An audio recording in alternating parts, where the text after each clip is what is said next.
నమస్తే, welcome to Leo. మనతో ఉన్నారు పొలిటికల్ అనలిస్ట్ శ్యామ్ ప్రసాద్ గారు. సార్ నమస్తే. నమస్తే సార్.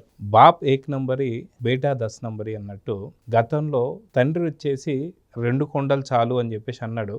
తర్వాత మళ్ళీ అమ్మటే దాని 7 కొండలకి జీవో తెచ్చింది మా నాన్నే. మా నాన్నగారు లేకపోతే ఖచ్చితంగా ఆ స్వామికి 2 కొండలే మిగిలేవి, జీవో 746-47 తీసుకొచ్చింది మా నాన్న అని చెప్పేసి జగన్మోహన్ రెడ్డి చెప్తున్నాడు. మొత్తానికి కొండలు ధ్వంసం చేయాలనుకున్నాడు, కానీ ఏం జరిగిందో అందరికీ తెలిసిందే.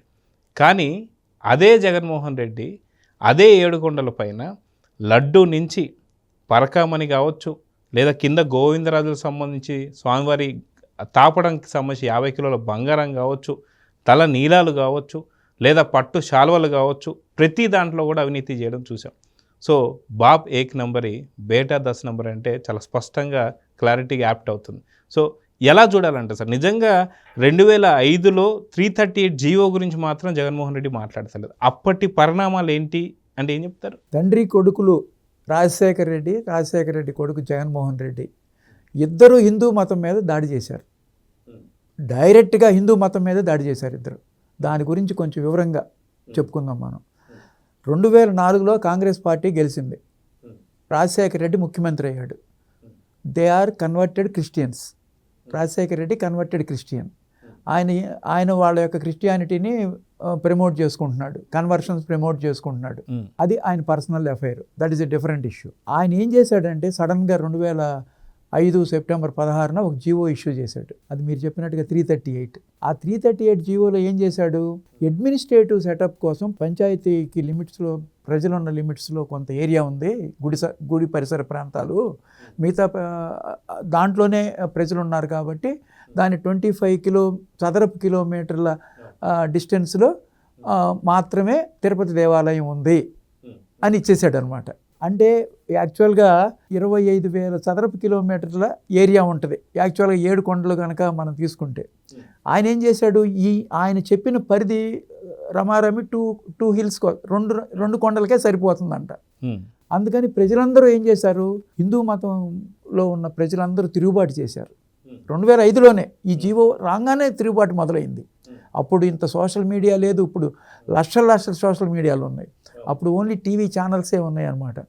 వాళ్ళు హిందూ మఠాధిపతులు, పీఠాధిపతులు, స్వామీజీలు, హిందూ మతంలో గౌరవం ఉన్నాళ్ళు, వెంకటేశ్వర స్వామి భక్తులు, వీళ్ళందరూ తిరుగుబాటు చేశారు. 7 కొండలవాడ వెంకటరమణ గోవింద అనేది కొన్ని వందల వేల సంవత్సరాల నుంచి ఉన్న నానుడది.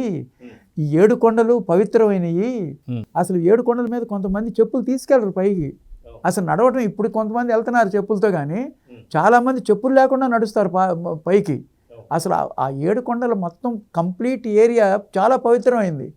ఎవ్వరు ఒక్క నివాసం కూడా ఉండదు. అది గ్రీన్ ట్రిబ్యునల్ వాళ్ళ చేతిలో ఉంటుంది. దాంట్లో ఏం చేయాల్సిన గ్రీన్ ట్రిబ్యునల్ పవర్స్ వాడతారు. దాంట్లో ఒక చెట్టు కొట్టకూడదు, ఒక ఇల్లు కట్టకూడదు. తిరుమల పవిత్రమైన ఆలయం చుట్టూ అప్పుడు కొంతమంది ఉండేవాళ్ళు, పూజారులు, ఆ గుడికి సంబంధించిన అడ్మినిస్ట్రేటివ్ సెటప్ వాళ్ళు ఉండేవాళ్ళు. ఇప్పుడైతే వాళ్ళు కూడా లేరు. మొత్తం అసలు ఎసెన్షియల్ ఇదే లేదనమాట, ఎక్సెప్ట్ భక్తులకి ఉన్న సత్రాలు తప్పితే. భక్తులు స్టే చేయాలి కాబట్టి డిఫరెంట్ సత్రాలు ఉన్నాయి కాబట్టి అక్కడ భక్తులు స్టే చేస్తారు. మామూలుగా అక్కడ అది దేవస్థానం ఏరియాలో పంచాయతీ పెట్టుకోవాల్సిన అవసరం లేదు. అది ఒక గవర్నమెంట్ ఏదో అడిగారు పంచాయతీ ఏం చేయాలని, అది వంకగా పెట్టుకుని ఈ సేక్రెడ్ ప్లేస్ అనేది 25 చదరపు కిలోమీటర్లోనే మాత్రమే ఉంది అని జీవో ఇచ్చాడు. యాక్చువల్గా మిగతాదంతా ఇది మన సెక్యులర్ కంట్రీ కాబట్టి మిగతా ఎవరైనా వాడుకోవచ్చు, చర్చి కట్టుకోవచ్చు, మసీదు కట్టుకోవచ్చు, ఎవరైనా ఇళ్ళు కట్టుకోవచ్చు. సెక్యులర్ కంట్రీ కాబట్టి ఆ భావాన్ని గౌరవించుదాం మన కంట్రీ అనే ఉద్దేశంతో పెట్టుకొచ్చారనమాట. అదే టైంలో తిరుపతి కొండ మీద సిలువ ఆకారాలతో పెయింట్స్ వేశారు. చర్చి కడదాం అనుకున్నారు. ఇవన్నీ పబ్లిక్లోకి వెళ్ళేటప్పటికి తెలుగుదేశం కూడా బాగా రివర్స్ అయింది. అప్పుడు తెలుగుదేశం అప్పుడు ఓడిపోయింది, 2004లో ఓడిపోయింది. కార్యకర్తలు చంద్రబాబు నాయుడు గారికి ఏంటంటే కులదైవం వెంకటేశ్వర స్వామి మీద విపరీతమైన భక్తి ఉంది ఆయనకి. చాలా శక్తివంతమైన దేవుడు అనమాట ఆయన. ఆ గౌరవంతో ఏంటి ఇది, ఈ జీవో ఇవ్వడానికి మనం ఎవరం, who is Rajasekhara Reddy to issue GO 338 ఇవ్వటానికి అవసరం ఏముంది అసలు? నువ్వు పంచాయతీ అవుతే అవ్వచ్చు, మిగతా కొండల మీద ఎక్కడ పాపులేషన్ లేదు కదా. పాపులేషన్ ఒక ప్లేస్లో ఉంది. ఆ ప్లేస్ వరకే నువ్వు ఎలక్షన్ జరుపు, ఓటర్ లిస్ట్ ప్రిపేర్ చేసుకో. మిగతా ప్లేస్ అంతా ఎందుకు నువ్వు వేరే వాళ్ళకి వదిలిపెట్ట దురుద్దేశంతో చేసావు అనే ఉద్దేశంతో ఆయన కూడా ఈ పాపంలో ప్రాయచిత్తం చేసుకోవడానికి ఆయన కూడా కాలినడకన తిరుపతి దేవస్థానాన్ని దర్శనం చేసుకున్నాడు అనమాట. అది 2 సంవత్సరాలు జరిగింది. ఇప్పుడు నేను చెప్పిన ధర్నాలు కానీ హిందువులందరూ ఎదురు తిరిగారు, తిరుగుబాటు చేశారు. ఇవన్నీ మర్చిపోయారు సార్ జనాలు. అదంతా ఏమైంది? ఇప్పుడు మొన్న బడ్జెట్ జరిగింది, రీసెంట్ బడ్జెట్లో 11 మంది అటెండ్ అవ్వాలా, అది సపరేట్ ఇష్యూ. ఇప్పుడు బడ్జెట్ అయిన తర్వాత అసెంబ్లీలో మాట్లాడచ్చు బడ్జెట్కి సంబంధించిన సమావేశం. ఆయనకి ఎమ్మెల్యేగా ఉన్నాడు, ఆయన బయటకు వచ్చి ఒక 3 గంటల పాటు ప్రెస్ మీట్ పెట్టి వచ్చి రాని తెలుగు మాట్లాడతాడు. పక్కన ఎవరో ఉండాలి, ఎవరో స్క్రిప్టు, సరే అవన్నీ తర్వాత వేరేది మాట్లాడుకోవచ్చు. ఇక్కడ మెయిన్ పాయింట్ ఆయన దాంట్లో ఏమంటాడు, మా నాన్నగారు 746, 747 ఇచ్చి తిరుపతికి 7 కొండలు ఉన్నాయి అని చెప్పి నిర్దేశించారు. 25,000 చదరపు కిలోమీటర్లలో మా నాన్నగారే గొప్ప, చంద్రబాబు నాయుడు గారేమో దేవుడి మీద భక్తి లేదు ఆయనకి, మా నాన్నగారికి విపరీతమైన భక్తి ఉంది అని చెప్పి 338 జీవో గురించి చెప్పలా. అసలు అతను ప్రెస్ మీట్ కదా, ప్రెస్ వాళ్ళు కూడా అడగాలి, వాళ్ళ దగ్గర కూడా నాలెడ్జ్ ఉండాలి. 746, 47 ఎందుకు ఇవ్వాల్సి వచ్చింది? ఎందుకు నువ్వు 7 కొండలు మా నాన్నగారు ఇచ్చారని చెబుతున్నావు? అసలు ఇవ్వాల్సిన అవసరం ఏముంది? తరతరాలుగా ఎవరు ప్రెస్ అడగల. అసలుకి 746, 47 కావాలని చెప్పి ఎవరు అడిగారు? ఎందుకు అడిగారంటే అది 338కి లింక్ అనేది దానికోసం చెబుతున్నా. 746, 47 మా నాన్నగారు ఇచ్చి తిరుపతికి 7 కొండలు ఇచ్చిన ఘనత మా నాన్నగారికి దక్కిందని చెబుతున్నావు కదా. అటు ప్రెస్ మీట్ కదా, జర్నలిస్టులు ఏమయ్యారు? అడగాలి కదా, నువ్వు 746, 747 ఎందుకు ఇచ్చావు? ఇప్పుడు తరతరాలుగా అది 7 కొండలని అందరికీ తెలుసు, నువ్వు స్పెషల్గా నువ్వు మెన్షన్ చేసేది ఏంటి అక్కడ? ఎందుకంటే అడగల, వాళ్ళకి నాలెడ్జ్ లేదు. 338 జీవో ఉంది కాబట్టి ప్రజలందరూ తిరుగుబాటు చేశారు కాబట్టి స్వామీజీలు, మఠాధిపతులు, ప్రజలు, హిందూ మతస్థులు, వెంకటేశ్వర స్వామి భక్తులు వీళ్ళందరూ విపరీతమైన తిరుగుబాటు చేశారు కాబట్టి 2009లో ఎలక్షన్లో మళ్ళీ హిందువుల ఓట్లు నాకు రావేమోనని ఆ ఇచ్చిన 338 జీవోకి భిన్నంగా 7 కొండలు ఉన్నాయి. ఇప్పుడు స్వామీజీకి సేక్రెడ్ ప్లేసే ఇది. అతను సేక్రెడ్ ప్లేస్ ఓన్లీ 2 హిల్స్ 25 చదరపు కిలోమీటర్ ఏరియానే రిస్ట్రిక్ట్ చేశాడు 338లో. అది ఎవరు విలేకరులు అడగల. విలేకరులు ఏమడగాలి? 746, 47 ఇవ్వాల్సిన అవసరం నీకేమొచ్చింది? ఎందుకు ఆ జీవో అసలు? అది అడగాలి కదా, అది అడగల. అది మరి జర్నలిజం ఎటుపోతుందో తెలియట్లా. జర్నలిస్టులు మరి సూటిగా సమాధానం అడగాల్సిన అవసరం ఉంది. మరి ఆ జీవో తప్పు చేశాడు కాబట్టి ప్రజలు ఎదురు తిరిగారు కాబట్టి ఇది ఇవ్వాల్సి వచ్చింది. ఆయన దాచిపెట్టి జగన్మోహన్ రెడ్డి తిరుపతి దేవస్థానంతో కూడా అబద్ధాలు ఆడటం మొదలుపెట్టాడు. అంటే జియో నంబర్ 338 తీసుకొచ్చింది రాజశేఖర రెడ్డి. అవును. మళ్ళీ హిందూ భక్తులకి ఆ వెంకటేశ్వర స్వామి ఆగ్రహానికి భయపడి మళ్ళీ 2007లో మళ్ళీ 746, 747 జియో తెచ్చింది కూడా రాజశేఖర ఆయనే. కానీ ఫస్ట్ 338ని పక్కన పెట్టి ఇప్పుడు మా నాన్నే తీసుకొచ్చాడని చెప్పడం, దాన్ని విజయసాయి రెడ్డి గారు చెప్తున్నట్టు కొంతమంది పేటిఎం బ్యాచ్ ఉన్నారు, కొంతమంది జర్నలిస్టులు, వాళ్ళు కూడా అసలుకి రాజశేఖర రెడ్డి గారు లేకపోతే ఆ స్వామికి 7 కొండలు ఉన్న సంగతి ఎవరికి తెలియదు, దానికి ఒక జీవో తీసుకొచ్చింది రాజశేఖర రెడ్డి అని చెప్పి మాట్లాడుతున్నారు. అంటే కొన్ని వందల సంవత్సరాల నుంచి మనం 7 కొండలవాడ, వేల సంవత్సరాల నుంచి కూడా 7 కొండలవాడ అనాథ రక్షక అని చెప్పి మనం స్మరించుకుంటుంటే రాజశేఖర రెడ్డి గారు వచ్చిన తర్వాత 2007 నుంచి మాట అనుకుంటున్నాం, ముందు నుంచి అనుకుంటున్నాం అంటే ఏం చెప్పి 7 కొండలవాడ వెంకటరమణ గోవింద గోవింద అనుకుని కాలినడకని వెళ్ళే వాళ్ళందరూ ఆ స్మరణ వినపడుతుంటుంది. 7 కొండలవాడ అని బస్సుల్లో వెళ్ళేవాళ్ళు, కారుల్లో వెళ్ళేవాళ్ళు, నడిచి వెళ్ళేవాళ్ళు. ఆ నినాదం ఇప్పుడు వందల వేల సంవత్సరాల నుంచి ఉంది. ఆయన 7 కొండలవాడు. 7 కొండలకి పేర్లు ఉన్నాయి, పుష్పాద్రి, అంజనాద్రి, శేషాద్రి, నీలాద్రి, వెంకటాద్రి, 7 కొండలు అయ్యి ఒక్కొక్క కొండకి ఒక్కొక్క పేరు ఉంది. అది చాలా పవిత్రమైన సర్వం, sacred place. 7 hills are sacred hills. అంతో పవిత్రమైన చరిత్ర ఉంది వాటికి, అందుకని ఆ పేర్లు కూడా ఉన్నాయి అన్నమాట. వెంకటేశ్వర స్వామి ఆ కొండల మధ్యలో ఉన్నాడు. ఆయన ఆ ఉన్న చాటే ఈ ప్లేసు మిగతాది కాదు అని చెప్తే ప్రజలందరూ తిరుగుబాటు చేశారు. ఇన్ని సోషల్ మీడియాలు కూడా లేవు అప్పుడు. అయినా సరే ఆ తిరుగుబాటునికి భయపడి హిందువులు ఓట్లు పోతాయని 746, 47 ఇవ్వాల్సి వచ్చింది.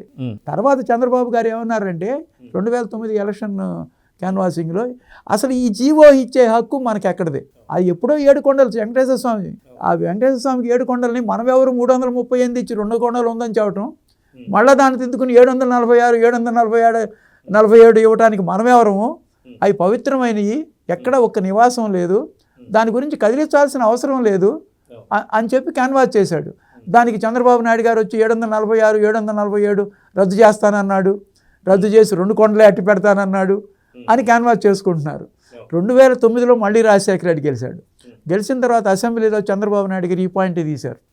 నువ్వు అసలు 746 కానీ 747 కానీ 338 కానీ జీవోలు ఇవ్వాల్సిన అవసరం ఏముంది? అసలు అవసరం లేని చోట పరమాత్ముడితో ఎందుకు పెట్టుకున్నావు? ఆయన చాలా శక్తివంతుడు, చాలా పవర్ఫుల్ గాడ్, నా కులదైవం, అందరికీ కులదైవం, మన భారతదేశాన్ని రక్షిస్తున్నాడు ఆయన. అటువంటి కులదైవాన్ని పట్టుకుని నువ్వు రిస్ట్రిక్ట్ చేస్తావా?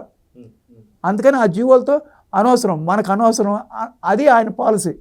ఎందుకంటే 7 కొండలు స్వామియే, దాన్ని మనమేమో మానవ మాత్రం నిర్ణయించడానికి. అది పవిత్రమైన పరమేశ్వరుడి చోటు, అది ఆల్రెడీ ఎప్పుడో అది నిర్ణయించేసి ఉంది. దాన్ని రిటర్న్గా జీవోలు ఇవ్వటం, మళ్ళీ ప్రజలు ఎదురు తిరిగితే నేనే దీన్ని చట్టబద్ధం చేశాను 7 కొండలని చెప్పుకోవటం, ఇదంతా ఏంటంటే హిందువులు ఓట్లు పోతాయేమోనని చేసుకొచ్చిన తీరు అనమాట. అంటే ఆనాడు రాజశేఖర్ రెడ్డి భయపడ్డాడు, దాన్ని మళ్ళీ జీవో తీసుకొచ్చాడు. కానీ జగన్మోహన్ రెడ్డి ఈనాడు ఎందుకని భయపడడం లేదంటే గతంలో ఉన్నటువంటి భక్తి ఇప్పుడు ప్రజల్లో లేదనుకోవాలా, ఎలా చూడాలంటారు? ప్రజల్లో భక్తి భయం అన్నీ ఉన్నాయి, కానీ అన్నిటికంటే 2019, 2024 మధ్యలో కూడా వాళ్ళ కొడుకు కూడా హిందూ మతం మీద దాడి చేశాడు. పరకామణిలో అంత చాలా పెద్ద దొంగతనం జరిగితే చిన్న దొంగతనమే కదా, అతను కట్టేశాడు కదా, దాని గురించి ఎందుకు అంటే అతను సపోర్ట్ చేస్తున్నట్టే కదా అర్థం. ఒక ఇష్యూ ఏముంది, షాల్స్ ఇష్యూ, మీరు చెప్పినట్టుగా బంగారం ఇష్యూ, ఎన్నో వందల రకాల ఇష్యూస్, అన్నీ మిస్మేనేజ్మెంట్ జరుగుతున్నాయి. ఎందుకు జరుగుతున్నాయి? 2019, 2024 మధ్యలో హిందూ మతం కానీ అన్య మతస్థుడికి టీటీడీ చైర్మన్స్ ఇచ్చారు, అది ఇవ్వకూడదు. ఇప్పుడు చంద్రబాబు నాయుడు గారు దాన్ని సరిదిద్దారు, సరిదిద్ది తిరుపతిలో జీవో ఇచ్చారు, అన్య మతస్థుల్ని ఇక్కడి నుంచి ఖాళీ చేపిస్తున్నాము, అన్య మతస్థులు ఎవరు తిరుపతి దేవస్థానంలో ఉద్యోగం చేయడానికి వీల్లేదు. ఎందుకంటే వాళ్ళకి వేరే మతస్థులకి మన మతం మీద భక్తి ఉండదు, వాళ్ళేం వ్యతిరేకించుకోవచ్చు, వాళ్ళేం మనం అంటల్లా. వాళ్ళు ఏంటంటే మన మీద భక్తి భయం ఉండదు. అక్కడున్న ప్రతి ఒక్కళ్ళు స్వామికి దండం పెట్టుకుని నమస్కారం చేసుకుని మన హిందూ సాంప్రదాయాన్ని పాటించాలి, వాళ్ళు హిందూ సాంప్రదాయాన్ని పాటించరు. అందుకని వాళ్ళు ఇచ్చిన కరుణాకర్ రెడ్డి కానీ సుబ్బారెడ్డి కానీ వీళ్ళందరూ క్రిస్టియన్స్. అసలు హిందూ దేవాలయంలో క్రిస్టియన్స్ని చైర్మన్స్గా పెడతాం అనేది పెద్ద తప్పు, అది కావాలని పెట్టారు అనమాట. అది హిందూ మతం మీద దాడి, అది కొడుగ్గా. తండ్రి ఏమో అప్పుడు కొండల గురించి దాడి చేశాడు, 2 కొండలే ఉన్నాయి అని చెప్పాడు. ప్రజలు దాడి తట్టుకోలేక 7 కొండలు జీవో ఇవ్వాల్సి వచ్చింది. దాన్ని వాళ్ళు క్రెడిట్గా తీసుకుని మా నాన్నగారే చేశారని చెప్పుకుంటున్నాడు. ఎటువంటి మనిషి చెప్పుకుంటున్నాడు? లడ్డు దేంతో తయారు చేయాలి? ఆవు నెయ్యితో తయారు చేయాల్సిన లడ్డూని అసలు నెయ్యే లేదు, నెయ్యి లేని ఒక కెమికల్స్తో తయారు చేశారని సిట్ రిపోర్ట్ ఇచ్చింది. అంత దుర్మార్గం చేసి, అంత పాపం చేసి హిందూ మతానికి ఇక్కడ లేని హాని చేశాడు ఏది మన జగన్మోహన్ రెడ్డి. అయినా సరే అప్పుడు కాలంలో భక్తులు ఎదురు తిరిగినట్టుగా ఇప్పుడు కాలంలో భక్తులు ఎదురు తిరగట్లా. ఎంత ఉద్యమం రావాలి ఇప్పుడు, హిందూ మతానికి ఎంత హాని, ప్రజలందరూ ఎదురు తిరగాలి ఇప్పుడు. ఎందుకు ఇటువంటి ప్రసాదంలో నువ్వు నెయ్యితో చేయమంటే నెయ్యితో చేయకుండా కెమికల్స్తో ఎందుకు చేసావు? సిట్ రిపోర్ట్ ఉంది, దోషిగా నిలబెట్టారు. అది ప్రజల దగ్గర దోషిగా నిలబడి అందరికీ తెలిసిపోయిందని వాళ్ళు ఏదో ఒక వంకతో చంద్రబాబు నాయుడు గారి మీద మట్టి పూయాలని హెరిటేజ్ డైరీ మీద పడ్డారు. హెరిటేజ్ డైరీ చంద్రబాబు నాయుడు గారి కుటుంబం కాబట్టి దానికి ఇందాపూర్ డైరీకి బోలాబాబా డైరీకి సంబంధాలు అని చెప్పి నానా యాగి చేశారు గత వారం నుంచి. దానికి ఢిల్లీ హైకోర్టు మొట్టికాయలేసి అర్జెంటుగా దాని కథనాలు వీడియోస్ మొత్తం డిలీట్ చేయండి, 24 hours టైం ఇస్తామని చెప్పింది. అప్పటి నుంచి ఒక్క మీడియాలో కానీ ఒక్కడ కూడా ఇందాపూర్ గురించి కానీ బోలేబాబా డైరీకి హెరిటేజ్కి సంబంధాలు ఉన్నాయని మాట్లాడటం మానేశారు. అంటే కోర్టు చెప్పేదాకా మసిపూసి పబ్లిక్లో చంద్రబాబు నాయుడు గారే ఇవన్నీ చేశారు, చంద్రబాబు నాయుడు గారికి అందరితో లింకులు ఉన్నాయి, ఆయనే ఈ కల్తీని సప్లై చేశాడని ప్రజెంట్ చేయడానికి, పబ్లిక్ని మిస్లీడ్ చేయడానికి చేసిన పని ఇది. అంటే నెయ్యి దగ్గర కొడుకు చేశాడు, నెయ్యి కాదు రకరకాల ఇష్యూస్ అని చెప్పుకున్నాము. కొండల గురించేమో వాళ్ళ నాన్న చేశాడు, తండ్రి కొడుకులు ఇద్దరూ మహాపాపం చేశారు. ఇలా హిందూ మతాన్ని భ్రష్టు పట్టిస్తానికే వచ్చారనమాట. మతాలన్నింటినీ గౌరవిస్తాం మనం, సర్వమత సమతం మన ఇండియాకి, సెక్యులరిస్టిక్ కంట్రీ. ఏ మతం వాళ్ళు ఆ మతాన్ని గౌరవించుకోవాలి, పూజించుకోవాలి, వాళ్ళ ప్రిన్సిపల్స్ని వాళ్ళు ఫాలో అవ్వాలి. పరమతాన్ని ద్వేషించకూడదు, పరమత సహనం ఉండాలి. పరమతాన్ని ద్వేషించి ఏం చేద్దామని, హిందువుల మీద అంత కసి ఎందుకు? 250 కోట్ల కోసం హిందూ మత భావాలను చెడగొట్టి వాళ్ళకి ఆ పవిత్రమైన ప్రసాదం అది, ఒక్కటే కదా, ఆ ఒక్క లడ్డూనే కాదు, దాంట్లో జరిగిన నైవేద్యం పెడతారు కదా, నైవేద్యంలో వాడిని కూడా అన్నీ ఇదే వాడారంట. మళ్ళీ దీంట్లో స్పెషాలిటీ ఏంటో చూడండి, అయోధ్యకి 1,00,000 లడ్లు పంపించారు, 1,00,000 కోటో మరి 1,00,000 లడ్లు పంపించారు. ఆ లడ్లకు మాత్రం ఈ నెయ్యి వాళ్ళంటే సపరేట్ నెయ్యి తెచ్చుకున్నారంట. అంటే వాళ్ళకి ఈ నెయ్యి కల్తీదని తెలుసు కదా. అది చూడండి ఎన్ని రకాలు, అసలు అందరి దగ్గర దోషులుగా నిలబడ్డారు వాళ్ళు. వాళ్ళని సమాజం బహిష్కరించడం మంచిదన్నమాట ఆంధ్రప్రదేశ్ నుంచి ఇటువంటి వాళ్ళని. ఎందుకంటే ఆ పార్టీ ఇంత దారుణంగా హిందువుల మీద దాడి చేస్తుంటే ఒక్క హిందువులు అంటే కొంతమంది బాగా సమాజం మీద హిందూ మతం మీద భక్తున్నాళ్ళు కొంతమందే దాని గురించి మాట్లాడారు. కానీ అందరూ మూకుమ్మడికి రేపు సాధువులు మేటాధిపతులు వీళ్ళందరూ కలిసి కూడా ప్రాయశ్చిత్త మీటింగ్ కూడా పెట్టబోతున్నారు విజయవాడలో. అట్లా మొత్తం సమాజం అంతా కదిలి రావాలి. నిన్న తెలుగుదేశం పార్టీ కూడా ఒక నిర్ణయం తీసుకుంది, వెంకటేశ్వర స్వామి ఆలయాలందరికీ అన్నిటికీ అందరూ వెళ్ళి మొత్తం అసలు ఏం జరిగింది లడ్డు గురించి ప్రజలకు అవగాహన కలిగించాలి. 2019 నుంచి 2024 వరకు ఏం జరిగింది అనేది ప్రజలకు క్లియర్గా తెలియకపోతే ఏదో ఒకటి చెప్పి మసిపూసి మారేడికాయ చేస్తున్నారు. కౌన్సిల్లో కూడా వెంకటేశ్వర స్వామి ఫోటోలు తీసుకొచ్చి అది ఒక అప్రతిష్ట చేశారు. ఇంతవరకు భారతదేశ చరిత్రలో పార్లమెంట్లో కూడా ఎవరు ఈ దేవుడి ఫోటోలు కానీ ఇట్లాంటివి తీసుకురావడానికి వీల్లేదు. ఇంత యాగి చేసి ఏదో ఒకటి ఆ డైవర్షన్, సింథటిక్ గీ వాడారు, గీ అనే వర్డ్ కాదు కెమికల్స్ వాడారు లడ్డు తయారు చేయడానికి. అది పబ్లిక్కి తెలిసిపోయింది, దోషులుగా తేలిపోయారు, దొంగలుగా తేలిపోయారు. ఆ దొంగతనం తేలిపోకుండా ఉండటం కోసం ఈ తిప్పలన్నీ పడుతున్నారన్నమాట.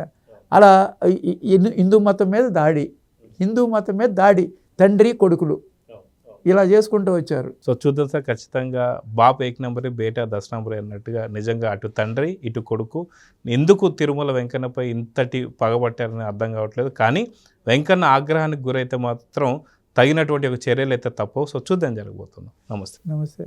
Please subscribe to Leo news for more videos.